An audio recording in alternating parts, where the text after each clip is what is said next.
مذہب اسلام کے سارے فرقوں میں سے واحد مکتب مکتب جعفریہ ہے جو مدلل بھی ہے اور مہذب بھی ہے۔ ہمیں فخر ہے کہ ہمارے مذہب کی ہر چیز قرآن سے ثابت ہے۔ یہ واحد مذہب ہے جو دلیل کا مذہب ہے۔ ہم کسی سے محبت بھی کرتے ہیں تو دلیل سے، کسی سے نفرت بھی کرتے ہیں تو دلیل سے۔ نہ مرضی سے محبت ہے نہ مرضی سے نفرت ہے۔ چلیں بات اور آسان کر دیتا ہوں، یہ واحد مذہب ہے جو روایتوں سے نہیں چلا، قرآن کی آیتوں سے چلا۔ بسم اللہ سے۔ ہمارے ہاں یہ نہیں دیکھا جاتا کون کہہ رہا ہے، ہمارے ہاں یہ دیکھا جاتا ہے کس معصوم نے کہا۔ جو اہل علم اہل مطالعہ لوگ بیٹھے ہیں وہ اگلی سطر کو ضرور سمجھیں گے۔ ہمارے مذہب میں قطعاً یہ گنجائش نہیں ہے کہ نوکر جگانے کے لیے آئے، جملہ اچھا لگے تو اذان بدل دی جائے۔ چلے جو خاموش بیٹھے ان کے لیے سطر تبدیل کرتا ہوں۔ میرے مذہب میں قطعاً گنجائش نہیں کہ جنگ کے قیدی لا کے کھڑے کیے جائیں، کھڑے ہونے کا انداز اچھا لگے تو نماز کا طریقہ بدل دیا جائے۔ ہمارے ہاں بادشاہوں کے کردار کا نام اسلام نہیں، محمد و آل محمد کے کردار کا نام اسلام۔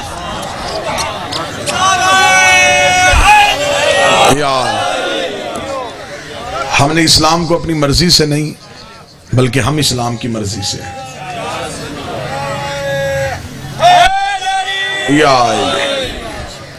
ہمارا سب سے پہلا شیعت کا عقیدہ عقیدہ توحید، لوگوں میں سے سب سے بہتر، کیونکہ ہم نے اللہ نشانی سے نہیں علی کی پیشانی سے ڈھونڈا۔ علی کے جھکتے ہوئے سر نے بتایا ہے کہ سجدہ کس سے ہو رہا۔ ہمارا عقیدہ توحید سب سے بہتر، ہمارا عقیدہ توحید سب سے جدا۔ ہم اللہ کو وحدہ لا شریک سمجھتے ہیں، بے مثل و بے مثال سمجھتے ہیں، خالق کے کون و مکان سمجھتے ہیں۔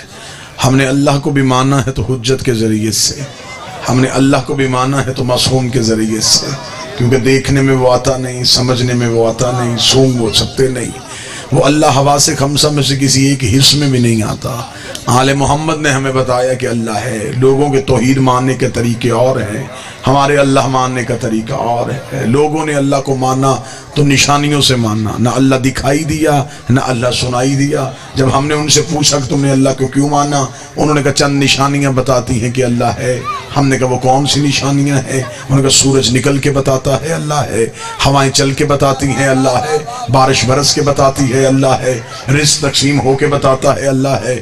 تو میں انتہائی اہل علم احباب کے سامنے معافی مانگ کے کہوں گا، جن نشانیوں سے لوگوں نے اللہ کو ڈھونڈا ہے، یہ کام اللہ خود نہیں کرتا۔ اللہ نے ان کاموں کے لیے فرشتے رکھے ہوئے ہیں، ہوائیں فرشتے چلاتے ہیں، بارش فرشتہ برساتا ہے، میکائیل رزق تقسیم کرنے کے لیے آتا ہے، اسرائیل روح قبض کرنے کے لیے آتا ہے۔ اور جو فرشتے یہ کام کرتے ہیں وہ علی کے دروازے پہ کبھی درزی بن کے، کبھی بھکاری بن کے، کبھی فقیر بن کے، کبھی یتیم بن کے آتے ہیں۔ اب ہم سے پوچھ کے ہم نے اللہ کو کیسے پہچانا؟ جب علی کا سر سجدے میں جھک جاتا ہے تب پتہ چلتا ہے یہ علی اور ہے، وہ علی اور۔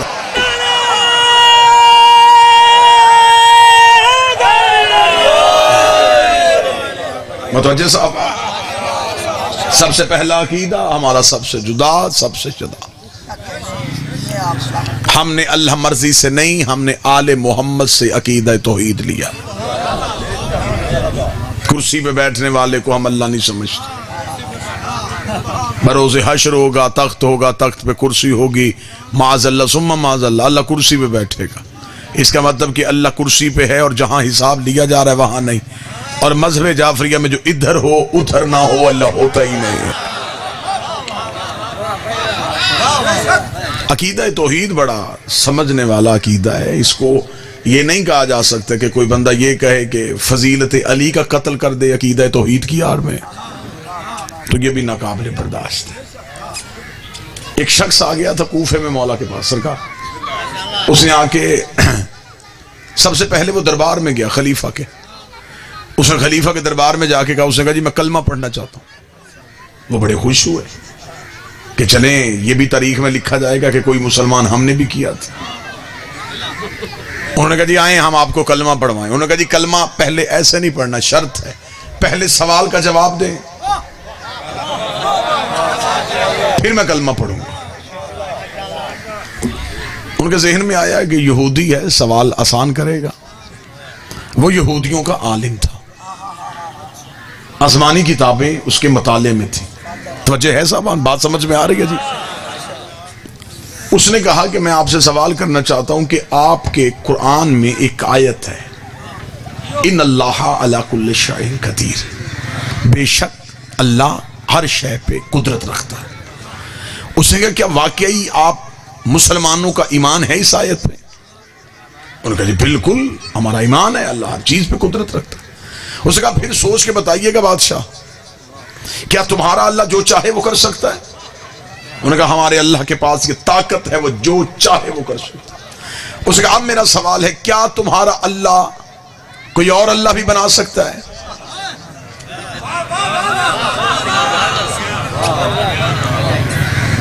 اب بادشاہ خاموش. اگر کہے نہیں بنا سکتا تو وہ کہے گا وہ کل شیء قدیر کیسا, اگر کہے بنا سکتا ہے تو وہ کہے گا وہ وحدہ لا شریک کیسا. یہ بات تاریخ کی بات ہے, میں پوری ذمہ داری کے ساتھ آپ کو سن. کیا تمہارا اللہ کوئی اور اللہ بنا سکتا ہے؟ بادشاہ خاموش ہو. اس نے وہ درباری مولویوں کو بلایا جو سرکاری خزانے سے تنخواہ لیتے تھے,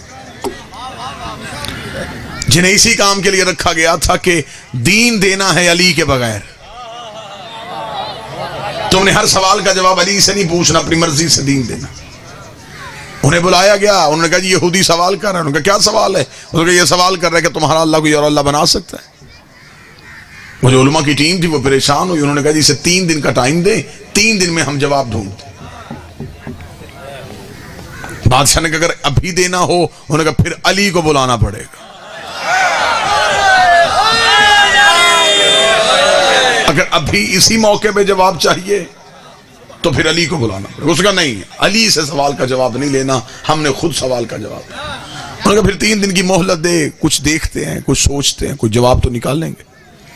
3 دن کی مہلت ہو گئی. تیسرے دن کو وہ یہودی سب سے پہلے دربار میں آ گیا. اس نے آ کے کہا جی ہاں جی سوال کا جواب دیا جائے. توجہ صاحبان مکمل رکھیے گا.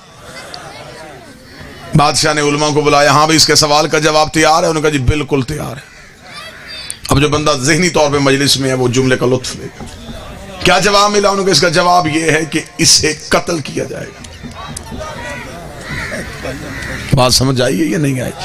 اس یہودی کو قتل کیا جائے گا. بادشاہ نے کہا کس جرم میں؟ انہوں نے کہا توہین مذہب کے جرم میں. اس نے ہمارے اللہ کی توہین کی ہے. یہ ہم سے آگے پوچھ رہا ہے کہ تمہارا اللہ کوئی اور اللہ بنا سکتا ہے. تو لہٰذا اس نے توہین مذہب کی ہے, عقیدہ توحید کی توہین کی ہے, اس کا سر تن سے جدا کیا.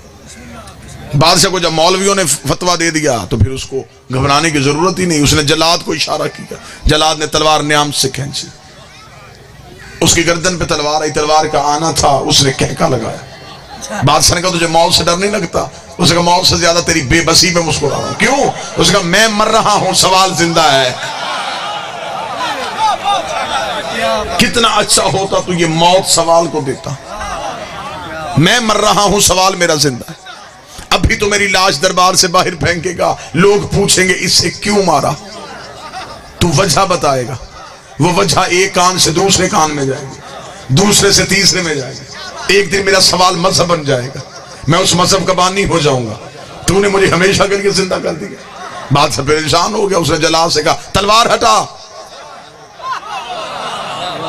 یہ تو مزید بدنامی ہوگی. تلوار ہٹ گئی. اس کا پھر مجھے سوال کا جواب دو. 2 علموں کے درمیان ہوں, حوالے کے ساتھ, تاریخی ذمہ داری کے ساتھ گفتگو. آخر اپنی ندامت کو چھپانے کے لیے حکومت وقت نے یہ فیصلہ کیا کہ ہم اس آیت کو قرآن سے نکال لیتے. علی کے دروازے پہ نہ گئے, قرآن سے آیت کو نکالنے لگے. آیت پہ چھری چلنے لگی تھی, یا دربار کے کونے سے ایک بوڑھا جوان اٹھ کے کھڑا ہو گیا. 4 یا 6 ہاتھ اٹھے ہیں. میں نے بوڑھا جوان کہا, بندے پریشان ہو گئے. اس نے کمر سیدھی کی, منا اہل بیت کا تمغہ اس کے سینے پہ سجا ہوا تھا.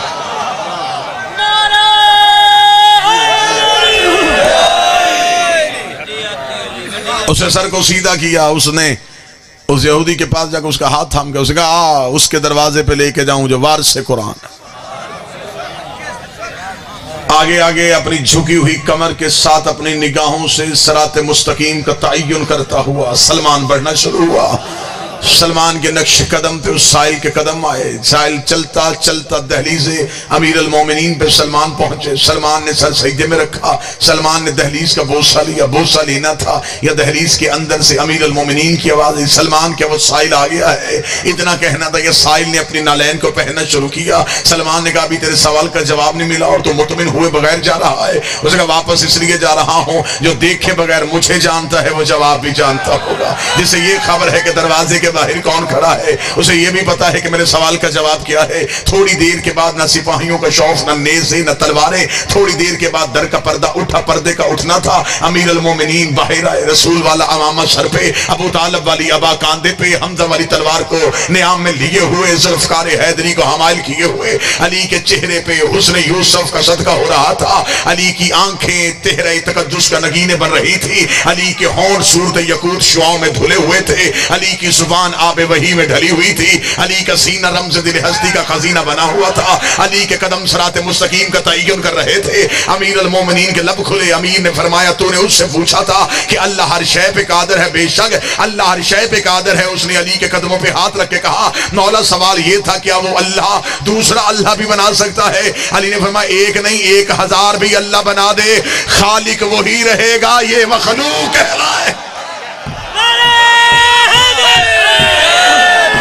وہ خالق رہے گا، یہ مخلوق ہے۔ جبل گلی گلی، نگر نگر گلی گلی، یا علی علی، جدر جدر ہوا چلی، ولی ولی وسی وسی، علی علی، نعرہ حیدری، یا علی یا علی یا متوجہ سامان مکمل۔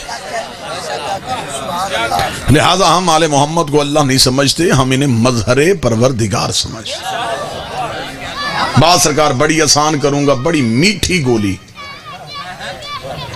جیسے کسی کو کوئی تکلیف نہ ہو۔ آسان کرنے لگا ہوں، جملہ کوئی مشکل لفظ نہیں، کوئی کتاب کا مشکل حوالہ نہیں، وہ یہاں آ نہیں سکتا تھا، ہم وہاں جا نہیں سکتے تھے۔ بابا جی اس نے انہیں درمیان میں رکھ دیا۔ اللہ بندے حجت،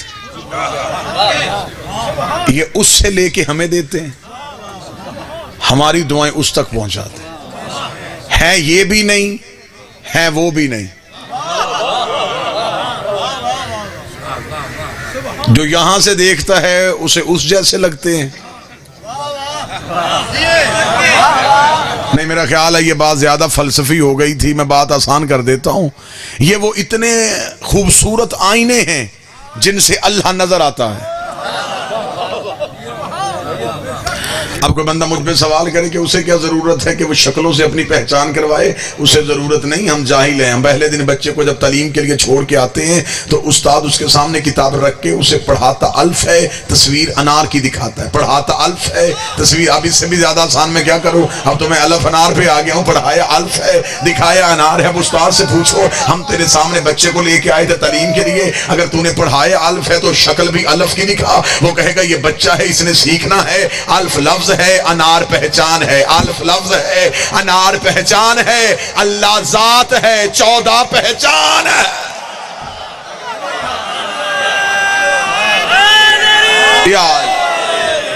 اللہ ذات ہے، 14 پہچان۔ اور آسان کر دیتے، زمین پہ سورج نہیں آتا، سورج کی کرنیں آتی، کرنیں سورج نہیں، سورج کا اثر ہے۔ 14 اللہ نہیں، اللہ کا اثر۔ کرنیں سورج سے ظاہر ہوتی ہیں اور سورج میں۔ اب دیکھیں اس وقت صاحبان ہیں اور کناتے ہیں۔ مجھ سے کوئی بھی پوچھے کہ اس وقت یہ کیا وقت ہے، میں کہوں گا دن ہے۔ وہ کہے گا تو نے سورج تو دیکھا نہیں، کیسے کہہ دیا؟ میں نے کہا روشنی دلیل ہے کہ وہ ہے، روشنی دلیل ہے کہ وہ ہے۔ ابھی روشنی چلی جائے گی پتہ چل جائے گا کہ سورج چلا گیا ہے۔ اس کا مطلب جب تک روشنی ہے تب تک دلیل ہے کہ سورج ہے، اس لیے کہ روشنی سورج پہ دلیل ہے۔ دلیل کو کہتے ہیں عربی میں حجت۔ یہ آل محمد ہیں اللہ کی حجت، یہ دلیل ہے کہ اللہ ہے۔ اب اگر یہ بات اس زمیندار طبقے کو سمجھ آ گئی ہے تو نتیجہ بہت آسان ہو سکتا ہے۔ اگر آپ تھوڑی دیر کے لیے سماعتیں مجھے ادھار دیں، دلیل بتا دیتی ہے کہ دعویٰ موجود ہے، روشنی بتا دیتی ہے کہ سورج ہے، ابھی تھوڑی دیر کے بعد اندھیرا ہو جائے تو کوئی سورج دیکھنے نہیں جائے گا، اسے پتہ چل جائے گا روشنی چلی گئی ہے، اس کا مطلب سورج چلا گیا ہے۔ علی ہے اللہ کی حجت، علی کو جہاں سے نکالنا سوچ کے نکالنا، جہاں سے علی چلا جائے وہاں سے اللہ چلا جاتا۔ علی اللہ کی حجت۔ کہ بات آسان ہو رہی ہے اور زیادہ ایک اور مثال دے دیتے ہیں۔ مثال ہمیشہ بات کو حقیقت کے قریب کر دیتی ہے اور مثال سے دی ہوئی گفتگو ہمیشہ یاد رہتی ہے۔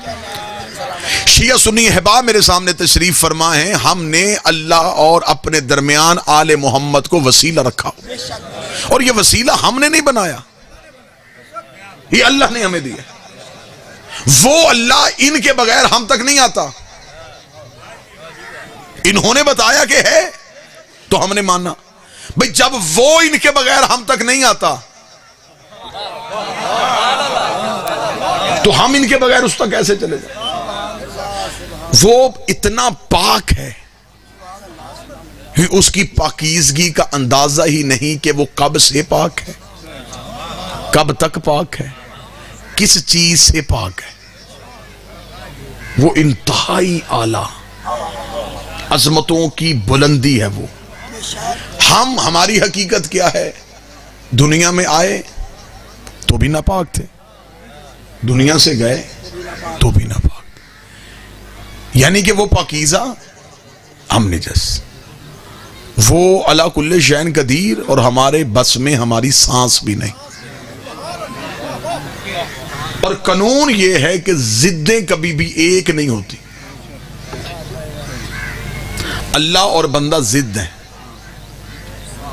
ہر چیز میں ضد ہے، ایک نہیں ہو سکتے۔ جیسے سورج اور چاند ایک نہیں ہو سکتے، مشرق اور مغرب ایک نہیں ہو سکتے، دن اور رات ایک نہیں ہو سکتے، اللہ اور بندہ ایک نہیں ہو سکتے۔ بات میں بڑی آسان کرنے لگا ہوں، 2 + 2 4 والا حساب کرنے لگا ہوں، دودھ کا دودھ اور پانی کا پانی ہونا۔ بڑی آسان گفتگو کروں گا کہ کوئی بندہ بھی یہ نہ کہے کہ اردو میں تقریر تھی مجھے تو خاک سمجھ میں نہیں آیا، بات کا نتیجہ بڑا اچھا نکل آئے گا۔ وہ اللہ پاک ہے، ہم نہ پاک ہے۔ اب اسے ضرورت ہے ہمیں دین دینے کی، ہمیں ضرورت ہے دین لینے کی، ایک ہو نہیں سکتے کیونکہ دونوں ضدیں ہیں۔ اب اس کی میں ایک مثال دیتا ہوں، مثال سے حقیقت سمجھ میں آ جائے گی۔